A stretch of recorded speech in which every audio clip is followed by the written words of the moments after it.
महाराष्ट्र में भक्त हुए श्री त्रिलोचन जी, परम संत सेवी, श्री पंडरीनाथ भगवान के चरणों में ही रहते थे। पति पत्नी दोनों निवास करते थे, उनके कोई संतान नहीं थी, तो इसलिए उन्होंने जीवन भर क्या नियम अपनाया कि जो भी धन आदि उनके पास था, जो भी वैभव था, उन्होंने वो पंढरपुर आने वाले वैष्णवों की सेवा में खर्च करने का उसका मन बनाया कि यहां इतने दर्शनार्थी आते हैं, सबका भोजन प्रसादी सामग्री हमारे घर में बना करेगी। तो श्री त्रिलोचन जी पंढरपुर आने वाले दर्शनार्थियों को घर बुला करके प्रेम से भोजन पवाते थे,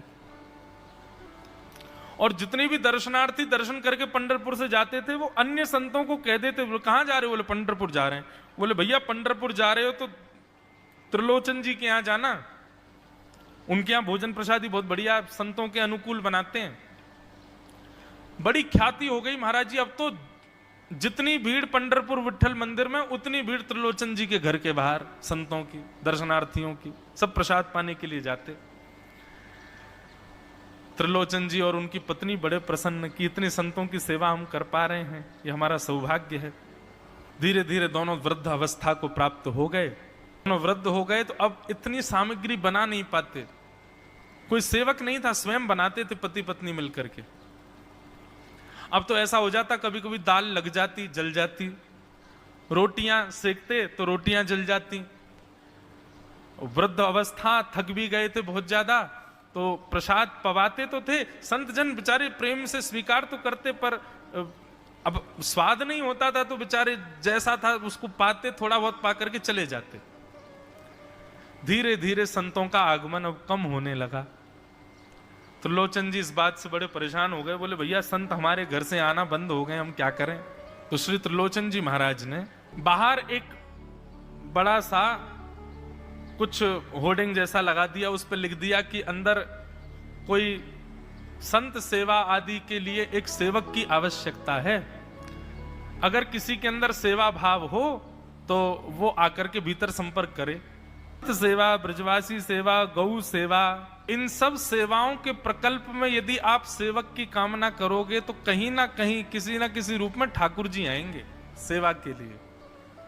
त्रिलोचन जी ने बाहर लिख दिया कि भाई संत सेवा के लिए सेवक की आवश्यकता है, यदि कोई सेवा भावी सेवा करना चाहता है तो भीतर आके संपर्क करे।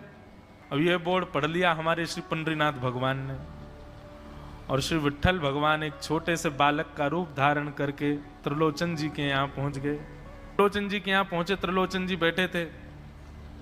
बोले साहब जी, आपने बाहर लिख रखा है संत सेवा के लिए यदि कोई इच्छुक हो तो भीतर आके संपर्क करे, मुझे सेवा करनी है।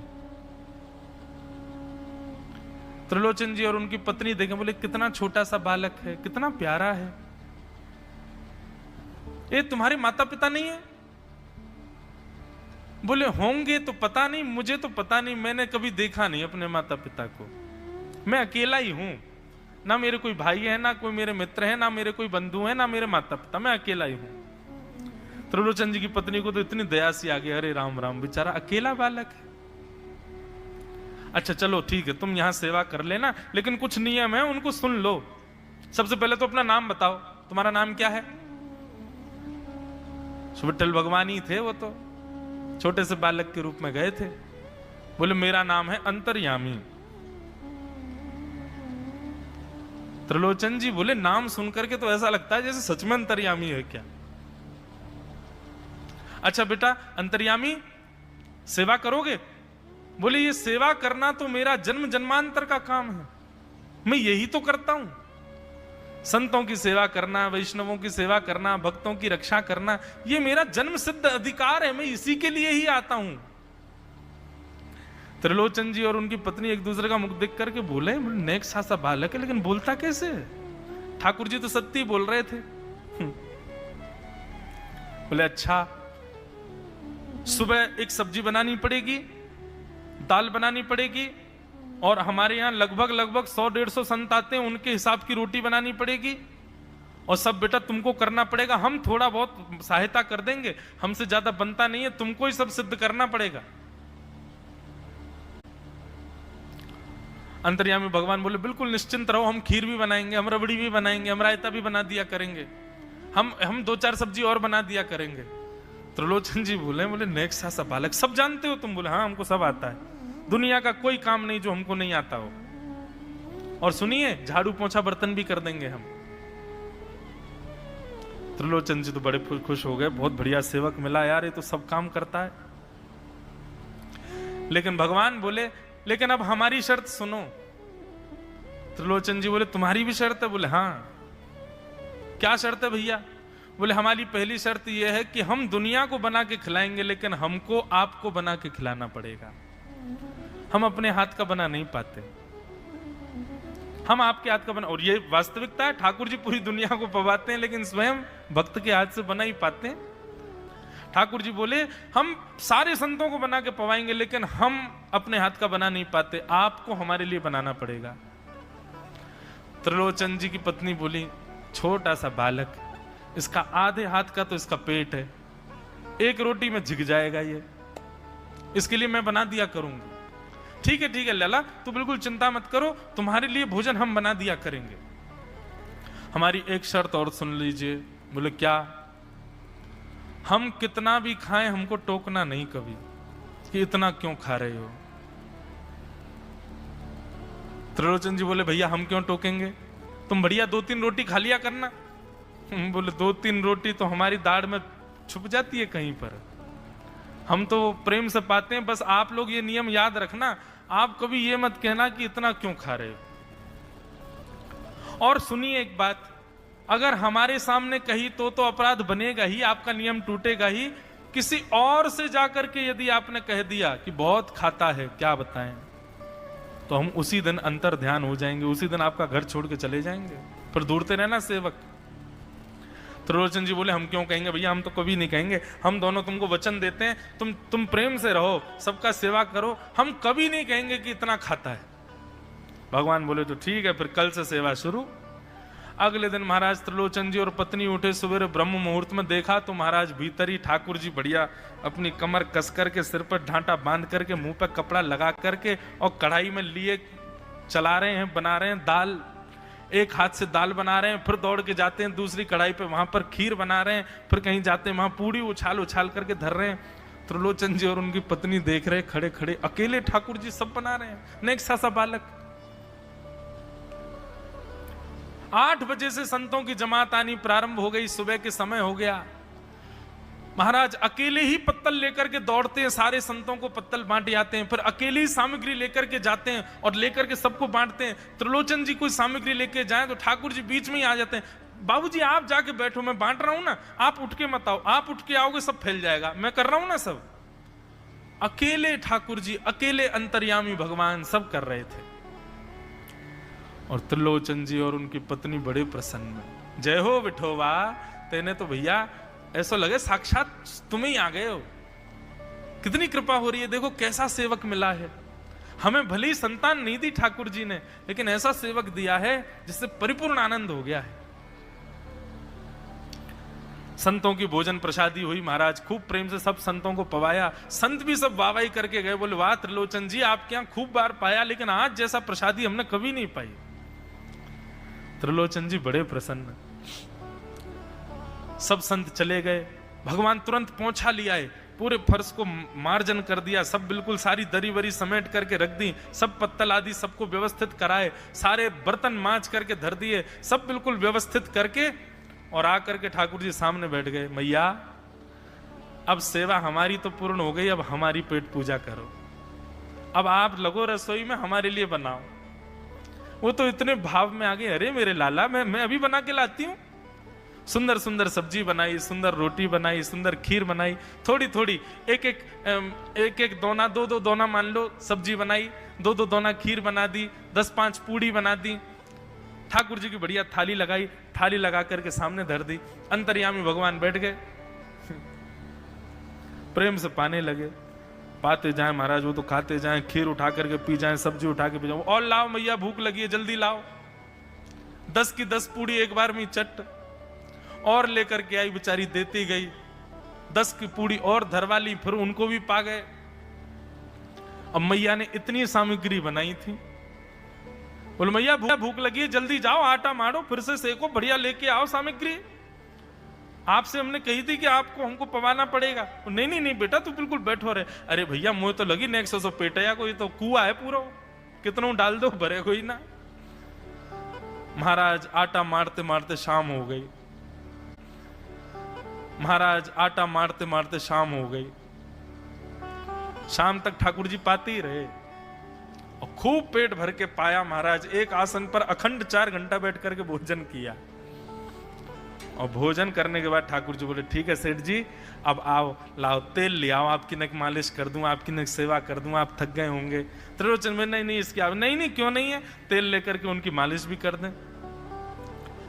इस प्रकार चले। त्रिलोचन जी की पत्नी बेचारी पहले दिन तो कुछ नहीं बोली, दूसरे दिन भी कुछ नहीं बोली, तीसरे दिन उसके मन में आया, बोले ये क्या कर लिया हमने, सुबह जितना भोजन बनना चाहिए उतना तो ये अकेला ही पाता है, सुबह संतों का ये बना देता, पर शाम को इसके लिए जितना बनता वो संतों के बराबर ही बैठता है पूरा। त्रिलोचन जी कहते नहीं नहीं तुमको याद नहीं उसने कहा था कभी कहना नहीं है ऐसा। बोले हाँ नहीं नहीं मैं ध्यान रखूंगी, नहीं कहना है। लेकिन अंतर्यामी भगवान तो खूब प्रेम से घर के सारे काम कर रहे हैं उनके। महीना 1.5 महीना बीत गया, खूब आनंद से सेवा चल रही थी। एक दिन त्रिलोचन जी की पत्नी पड़ोस में किसी के पास बैठी थी, तो पड़ोसी तो होते ही हैं सब घर के बात बोलने वाले, उन्होंने कह दी, बोले कि आपके घर में तो आजकल बड़ी खुशहाली आ गई है। त्रिलोचन जी को देखा, चेहरे पे कैसा तेज आ गया, लाल लाल टमाटर जैसे गाल हो गए उनके। बोले अरे वो आया है ना अंतर्यामी सेवक हमारा, बहुत सेवा करता है, प्रसादी वगैरह सब वही बनाता है, फिर मालिश करता है उनकी, बढ़िया बढ़िया उनके लिए जूस निकालता है, बढ़िया उनको सब भोजन पानी पवाता है, इसलिए इस वजह से त्रिलोचन जी बढ़िया। वो त्रिलोचन जी तो बढ़िया हो गए, तुम सूख गई हो, तुम इतनी पतली दुबली क्यों हो गई, मेरा दुख कौन जाने। वो सबकी सेवा करता है पर अपनी सेवा मुझसे करवाता है। अरे छोटा सा तो है, ऐसे मटक मटक के जाता है, हम तो उसको देखने के लिए खड़े रहते बाहर, कैसे बढ़िया लगता है। कई लोग तो देखने ही आते हैं उसको कि कैसे सब्जी परोस रहा है, कैसे पूड़ी परोस रहा है, कितना सुंदर लगता है। छोटा सा तो है, उसकी क्या सेवा करनी पड़ती है। अरे बहन तुम क्या जानो, 2, 4, 5, 10 किलो आटे की कब कब में रोटियां पूड़ियां खा जाता है चपेट करके, कोई पता नहीं चलती, पेट है कुआ है समुद्र क्या है पता नहीं चलता है, इतना खाता है इतना खाता है इतना खाता है। 4 घंटे की समाधि पर बैठता है एक साथ, थाली नहीं थाल लगाना पड़ता है उसके लिए, इतना खाता है। जैसे ही कहा इतना खाता है, ठाकुर जी अंतर ध्यान हो गए। शाम का समय, त्रिलोचन जी रोज शाम होते ही बैठते थे, थोड़ी देर कुछ चर्चा आदि करते थे भक्तों की। त्रिलोचन जी ने बुलाया, अंतर्यामी, ओ बेटा अंतर्यामी कहां हो, जल्दी आओ, चलो शाम हो गई है, थोड़ी देर बैठे कुछ सत्संग करें कीर्तन करें। अंतर्यामी नहीं आए, पूरे घर में खोज लिया ठाकुर जी नहीं मिले, रसोई घर में खोज लिया ठाकुर जी नहीं मिले, पड़ोसियों से पूछ लिया नहीं मिले, सब्जी मंडी देख आए ठाकुर जी नहीं मिले, पूरा पंढरपुर देख लिया लेकिन ठाकुर जी नहीं मिले। त्रिलोचन जी बड़े उदास हो गए, पत्नी से कहने लगे पता नहीं कहां चला गया, कहां गया होगा पता नहीं। देवी तुमने उससे ये तो नहीं कह दिया था कि इतना क्यों खाते। बोले नहीं नहीं मैं तो कान पकड़ती हूं, मैं कभी नहीं कहती उससे। बोले किसी और से तो नहीं कहा था ना तुमने, क्योंकि उसने वचन दिया था ऐसा कहोगे तो मैं चला जाऊंगा। बोले हाँ आज एक गलती हो गई, पड़ोसी के पास बैठी थी, उससे बात करते करते मेरे मुख से गलती से निकल गया कि अरे उसके लिए तो बहुत बनाना पड़ता है, 10 किलो आटा खा जाता है, इतना खाता है, तो निकल गया था। समझ गए। बोले ओहो इसीलिए चला गया, उसको पता चल गया कि तुमने कह दिया है तभी चला गया है। त्रिलोचन जी और उनकी पत्नी दोनों श्री पंडरीनाथ भगवान मंदिर के देहली पर जाकर के बैठ गए। जाकर के ठाकुर जी के आगे हाथ फैला करके कहने लगे, बोले नाथ, हे पंडरीनाथ, आपने हमको संतान नहीं दी, पुत्र नहीं दिया, पुत्री नहीं दी जीवन में, हमने कभी उसकी अपेक्षा नहीं की, हमने कभी आपसे शिकायत नहीं की कि हमको संतान क्यों नहीं दी है। पर नाथ, एक सेवक हमारे जीवन में आया और जब से वो सेवक आया, हमारे यहाँ संतों की सेवा होने लगी, हमारे यहाँ कीर्तन होने लगा, हमारे यहाँ सत्संग होने लगा, हमारे यहाँ खूब आनंद की उमंग होने लगी। उस सेवक ने हमको आपसे और प्रेम करवा दिया। ठाकुर जी, हम आज आपसे दोनों भीख मांग रहे हैं, हमें कुछ मत दीजिए, आप भी मत मिलिए हमको इस जन्म में, लेकिन हमारे उस सेवक अंतर्यामी को हमको वापस कर दीजिए भगवान, वो जहां कहीं भी हो उसको वापस भेज दो हमारे पास। ऐसा कहकर के रुदन करने लगे, नेत्रों से आंसू गिरने लगे, चरणों में प्रणाम करके श्री पंडरीनाथ भगवान को रुदन करने लगे त्रिलोचन जी और उनकी पत्नी। इतने में ही स्वर सुनाई दिया, बाबूजी। अंतर्यामी का स्वर सुनते ही पीछे मुड़ करके देखा तो पीछे तो कोई दिखा नहीं। अरे इधर देखिए, पीछे कहां देख रहे हैं? वापस से पंडरीनाथ भगवान की ओर देखा तो श्री पंडरीनाथ भगवान की जगह ही अंतर्यामी बालक खड़ा हुआ है, सामने खड़े होकर के उनको आशीष दे रहा है। त्रिलोचन जी तो भाव विह्वल हो गए, बोले कैसी कृपा नाथ आपकी। बोले आप ही थे क्या? बोले तो इतनी अच्छी संत सेवा, इतनी अच्छी खीर, इतनी अच्छी पूड़ी, इतनी अच्छी सब्जी, और आपकी जो सेवा और इतने अच्छे अच्छे सत्संग कीर्तन, ये मेरे अलावा कौन कर सकता है? संतों की सेवा तो मैं ही करता हूं ना। आपने संत सेवा के लिए सेवक मांगा था, इसलिए मैं ही आपके यहां चल करके आ गया। और श्री त्रिलोचन जी पर अद्भुत कृपा करके भगवान ने उनको कृतार्थ किया।